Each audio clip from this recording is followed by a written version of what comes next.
Assalamualaikum warahmatullahi wabarakatuh. Kali ini saya akan memaparkan laporan best practice menggunakan metode STAR, situasi, tantangan, aksi, refleksi hasil dan dampak terkait pengalaman mengatasi permasalahan siswa dalam pembelajaran PPK Daljab tahun 2022 LPTK Universitas Sultan Ageng Tirtayasa oleh Jufrani SPD. Lokasi yang digunakan adalah Sekolah Dasar Negeri Ciparai, Kecamatan Cinangka, Kabupaten Serang, Provinsi Banten. Lingkup pendidikan sekolah dasar. Tujuan yang ingin dicapai, menerapkan model pembelajaran yang tepat untuk meningkatkan pemahaman dan aktivitas belajar siswa dalam pembelajaran. Penulis Jufrani SPD.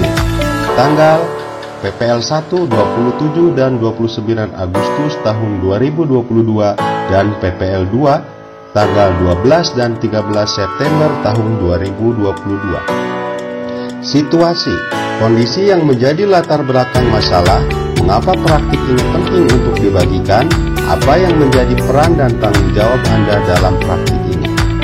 Latar belakang masalah dari praktik pembelajaran ini adalah A. Metode dan model pembelajaran tidak sesuai dengan materi pembelajaran, sehingga suasana kelas kurang kondusif dan siswa pasif dalam pembelajaran. B. Siswa sulit memahami materi pembelajaran di kelas dan aktivitas belajar siswa menjadi rendah. Dari identifikasi masalah di atas, dapat disimpulkan bahwa dalam kegiatan KBM atau kegiatan belajar mengajar, guru hanya terfokus pada satu metode saja, yaitu metode ceramah, tidak menerapkan model atau metode atau strategi pembelajaran yang sesuai dengan materi ajar. Sehingga pembelajaran di kelas menjadi monoton dan tidak menarik minat siswa untuk belajar, sehingga siswa tidak aktif dalam pembelajaran, karena siswa hanya bersifat sebagai pendengar saja. Selain itu, dalam pelaksanaan pembelajaran, guru tidak menggunakan media pembelajaran atau alat peraga untuk membantu siswa memahami materi pembelajaran. Padahal, tahap usia siswa sekolah dasar adalah berada pada tahapan praoperasional konkret, yaitu usia 2 sampai dengan 7 tahun, dan tahap operasional konkret yaitu usia 7 sampai dengan 11 tahun. Terutama di kelas 4 yang saya ajar, yaitu berada pada tahap operasional konkret. Jadi materi ajar sudah seharusnya dibantu dengan media dan alat peraga agar siswa aktif dalam pembelajaran, dan juga guru harus memberikan stimulus agar siswa bisa aktif dalam pembelajaran seperti menggunakan metode tanya jawab ataupun diskusi yang sesuai dengan materi ajar. Praktik pembelajaran ini sangat penting untuk dibagikan sebagai acuan atau tolak ukur bagi rekan-rekan guru yang mengalami permasalahan yang sama dengan permasalahan yang saya alami, sehingga praktik ini diharapkan bisa menjadi referensi atau inspirasi bagi rekan guru lainnya. Peran saya sebagai guru tentu saja bertanggung jawab sepenuhnya untuk merencanakan dan melaksanakan proses pembelajaran ini secara efektif dengan menggunakan metode, media, dan model pembelajaran yang tepat dan inovatif, agar tujuan pembelajaran dan hasil belajar siswa bisa tercapai sesuai dengan yang diharapkan. Aksi, tantangan. Tantangan apa saja yang menjadi tantangan untuk mencapai tujuan tersebut? Siapa saja yang terlibat? Dari hasil kajian literatur dan juga wawancara dengan pakar ahli, kepala sekolah dan juga teman sejawat dalam menentukan penyebab masalah dan juga tujuan yang ingin dicapai, yaitu meningkatkan pemahaman dan aktivitas belajar siswa dalam pembelajaran, hasil eksplorasi penyebab masalahnya adalah sebagai berikut. Guru masih menggunakan metode ceramah dalam pembelajaran. Kurangnya pemahaman guru dalam model, metode, dan strategi pembelajaran. 3. Desain pembelajaran yang monoton, kurang menarik minat siswa untuk belajar dan aktif dalam pembelajaran. 4. Pembelajaran tidak menggunakan media atau alat peraga pembelajaran. Dari penyebab masalah di atas, tantangan yang dihadapi guru adalah sebagai berikut. 1. Pemilihan metode pembelajaran yang variatif sehingga siswa merasa tertarik dan antusias dalam mengikuti pembelajaran. 2. Pemilihan model pembelajaran yang tepat dan sesuai dengan karakteristik materi pelajaran dan karakteristik siswa sehingga bisa meningkatkan aktivitas belajar siswa. 3. Guru harus menumbuhkan motivasi belajar siswa melalui proses pembelajaran yang menyenangkan. 4. Pemilihan media pembelajaran yang tepat dan menarik bagi siswa. Dari keempat tantangan yang dihadapi guru tersebut, bahwa melibatkan kompetensi guru, khususnya di bidang kompetensi pedagogik dan profesional, sedangkan dari siswa yaitu motivasi belajar dan keaktifan siswa di dalam pembelajaran. Aksi. Langkah-langkah apa saja yang dilakukan untuk menghadapi tantangan tersebut, strategi apa yang digunakan, bagaimana prosesnya, siapa saja yang terlibat, apa saja sumber daya atau materi yang diperlukan untuk melakukan strategi ini. Setelah berkoordinasi dengan berbagai pihak, kepala sekolah dan teman sejawat, berdasarkan tantangan yang dihadapi, maka langkah-langkah yang harus dilakukan oleh guru antara lain sebagai berikut. 1. Pemilihan metode pembelajaran yang variatif. A. Strategi yang dilakukan guru dalam pemilihan metode pembelajaran adalah dengan memahami karakteristik siswa dan karakteristik materi. Di sini, guru memilih metode pembelajaran yang akan digunakan adalah ceramah, penugasan, tanya jawab, diskusi, demonstrasi, observasi atau pengamatan, presentasi, dan juga eksperimen. B. Proses pemilihan metode ini pertama guru mempelajari apa saja metode-metode dalam pembelajaran, lalu memahami karakteristik siswa dengan melihat kemampuan dasar dan kebiasaan siswa. Kemudian melihat karakteristik materi dengan mempelajari materi pembelajaran yang terdapat di buku guru dan buku siswa. C. Sebagai sumber daya yang diperlukan dalam pemilihan metode ini antara lain pemahaman atau kompetensi guru akan metode-metode pembelajaran dan juga pemahaman guru akan materi pembelajaran. 2. Pemilihan model pembelajaran. A. Strategi yang dilakukan guru dalam pemilihan model pembelajaran adalah dengan memahami karakteristik siswa dan karakteristik materi. Di sini, guru memilih model pembelajaran cooperative learning dan discovery learning dengan sintaks sebagai berikut. A. Sintaks cooperative learning. 1.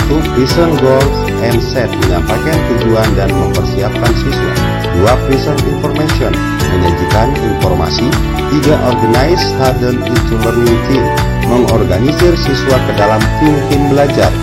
4. Assist team work and study, membantu kerja tim dan belajar.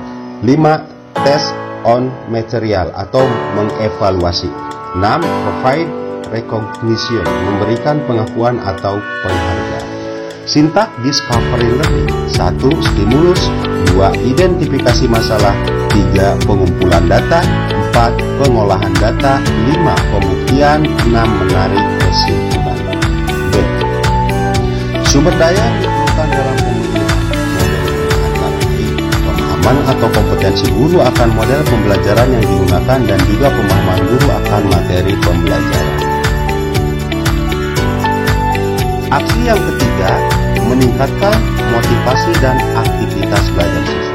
A. Strategi yang dilakukan guru dalam meningkatkan motivasi siswa adalah dengan merancang pembelajaran yang berpusat pada siswa. Di sini guru mengembangkan RPP dengan kegiatan yang berpusat pada siswa.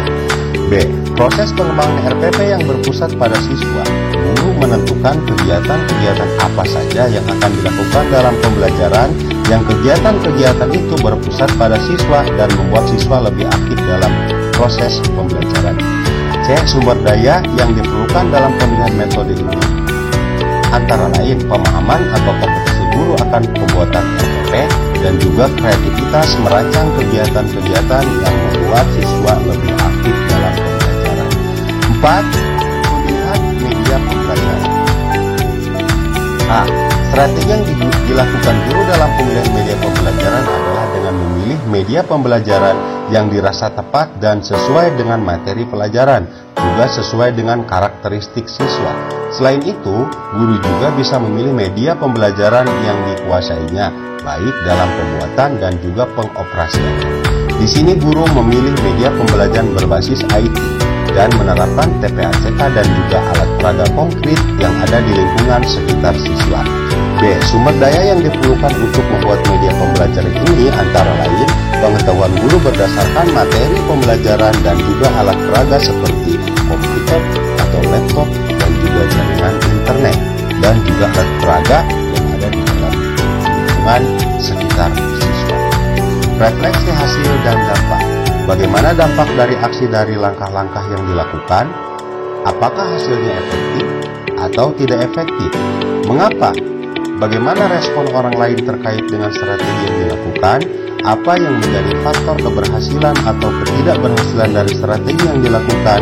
Apa pembelajaran dari keseluruhan proses tersebut? Berdasarkan refleksi hasil kegiatan aksi yang dilakukan, sangat berdampak positif dan sudah mencapai tujuan yang diharapkan. Dapat dilihat dari hasil yang efektif sebagai berikut. 1. Pemilihan metode yang variatif sangat efektif untuk meningkatkan keaktifan siswa, terlihat dari kegiatan siswa saat pembelajaran. 2. Pemilihan model pembelajaran cooperative learning dan discovery learning dapat meningkatkan aktivitas belajar siswa dan menumbuhkan berpikir kritis. Juga gotong royong siswa terlihat pada proses kegiatan belajar mengajar berlangsung. 3. Desain kegiatan yang berpusat pada siswa sangat meningkatkan keaktifan siswa saat proses pembelajaran sehingga siswa termotivasi untuk belajar. 4. Penerapan PACK dan penggunaan media yang tepat sangat membantu pemahaman siswa akan konsep yang abstrak tentang materi pembelajaran, dibuktikan dengan hasil evaluasi pembelajaran siswa seluruhnya di atas KKM dan dinyatakan seluruhnya tuntas dalam pembelajaran. Respon siswa terhadap kegiatan pembelajaran ini adalah sangat senang. Bisa dilihat saat kegiatan refleksi akhir, pembelajaran siswa memberikan refleksi bahwa pembelajaran sangat menyenangkan dan media pembelajarannya menarik juga mudah dipahami. Faktor keberhasilan pembelajaran ini sangat ditentukan akan penguasaan guru terhadap media pembelajaran, metode, model, dan langkah-langkah pada rencana pelaksanaan pembelajaran yang sudah dibuat. Pembelajaran yang bisa diambil dari proses kegiatan yang sudah dilakukan guru adalah seyogyanya guru lebih kreatif dan inovatif dalam memilih metode, model, dan media pembelajaran untuk merencanakan dan membuat proses belajar mengajar sesuai dengan tujuan yang diharapkan. Itulah tadi pemaparan saya terkait laporan deskriptif yang sudah saya laksanakan di kelas. Terima kasih. Assalamualaikum warahmatullahi wabarakatuh.